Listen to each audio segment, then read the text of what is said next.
வீட்டில் இன்றைக்கி எந்தவித காய்கறியும் இல்லை. என் ஹஸ்பண்டையும் எழுப்பி பார்த்தேன், போய் காய்கறி ஏதாவது வாங்கிட்டு வாப்பா அப்படின்னு சொல்லிட்டு ஜெப்டோவில் ஆர்டர் போட்டுக்கோ அப்படின்னாங்க.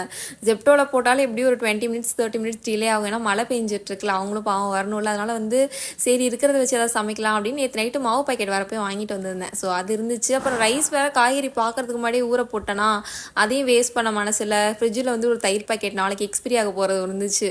இருக்கிற எல்லா ஃப்ரிட்ஜில் வேஸ்ட் ஆகிற ஐட்டத்தையும் தூக்கிட்டு வந்து இன்றைக்கி கர்ட் ரைஸ் நல்லா கொலன்னு பண்ணிட்டேன். தனியாக தாளித்து வைக்கிறதோட இப்படி கிண்டிட்டா மதியானத்துக்கு சாப்பிட்றதுக்கு நல்லா இருக்குமே அப்படின்னு சொல்லி கொஞ்சம் விசில் எக்ஸ்ட்ரா விட்டால் கொஞ்சம் கொலக்குலன்னு ஆகிடும். அந்த மாதிரி பண்ணிவிட்டு கொஞ்சம் க்ரீமியாக இருக்கும் அப்படிங்கிறதுக்காக. மத்தியானமும் நல்லா கெட்டியாலாம் ஆகாது, நல்லா இதே கன்சிஸ்டன்சிலலாம் இருக்கும். கொஞ்சம் இருக்கணுமா இருக்கும், பட் ஆனால் சாப்பிட்றதுக்கு நல்லா டேஸ்ட்டாக இருக்கும். ஸோ அது பண்ணிக்கிட்டேன். காலையிலத்துக்கு பிரேக்ஃபாஸ்ட் தேங்காய்லாம் இல்லை, பச்சை மிளகா இல்லை. அதனால் என்ன பண்ணுறது, அதனால் இட்லி பொடி இருந்துச்சு. ஸோ இட்லி பொடியை மிக்ஸ் பண்ணிட்டேன். இது இருந்தால் நான் 4-5 இட்லி கூட எக்ஸ்ட்ரா சாப்பிடுவேன். அப்புறம் வத்த குழம்பு மிக்ஸ் இருந்துச்சு, அது கர்ட் ரைஸுக்கு மதியானம் தொட்டுக்கலாம் அப்படின்னு ஊறுகாய். அதனால் என்ன பண்ணுறதுன்னு இதை போட்டுட்டு கிளம்பிட்டேன். ஒரு மாதிரி நசன் இருந்துச்சு. மழை பெய்யறனால கிளம்புறதுக்கும் பிடிக்கல. இன்னைக்கு கொஞ்சம் மழை விட்டுச்சு.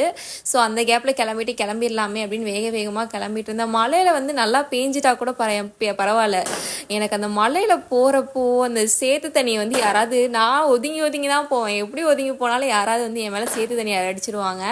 மழைக்கு பயந்து நான் ரெயின் கோட் போகிறனோ இல்லையோ, இந்த யாராவது சேர அடிச்சிடுவாங்களோ அப்படிங்கிற பயத்திலேயே டெய்லியும் ஆஃபீஸ் போக வேண்டியதாக இன்றைக்கி இருக்குது. எதுவுமே பண்ணல, அப்படியே ஃப்ரெஷ்ஷாக எந்தவித மேக்கப்பும் ஸ்கின் கேர்லாம் எதுவுமே கிடையாது. எப்படியும் நனைஞ்சு தான் போக போகிறோம் அப்படின்னு சொல்லி அப்படியே நீ கிளம்பிட்டேன்.